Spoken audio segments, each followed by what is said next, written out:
So 15 million was awarded to Johnny Depp, 5 million in punitive damages, and then 10 million in compensatory damages. They awarded her $2 million on count 3. They did find there was evidence of, that defamation did take place. And so I'm sure everybody's happy that the trial's over. It's been, 6 weeks now, and, I'm happy to put it to rest.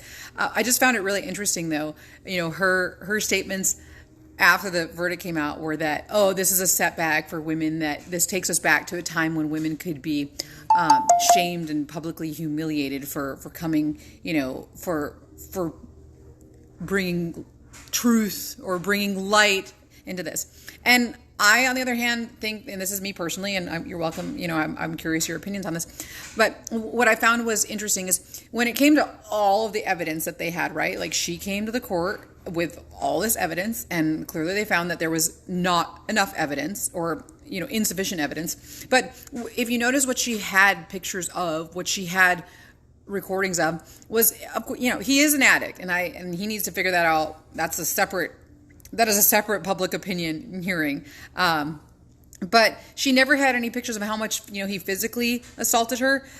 And the claims that she made were really, really substantial. I mean, that he punched her so much she thought her nose was broken with those big rings that he wears on. I mean, no black eyes. And quite frankly, the next day she's there, doing her modeling or her photos or whatever. I mean, I don't even know that she models or what it is, but, she's having professional photos taken. If that's something that you've gone through, I would imagine that you're not in an emotional state nor physically in a state. You would think you'd get a little bit of swelling around the nose and the eyes. And then even her makeup company spoke out about, her inaccurate statements about, how long she's been wearing the brand, and that she's been wearing the brand because it helps cover her up. I mean, there was just a lot of inconsistencies. How she was on the stand, the body language she communicated.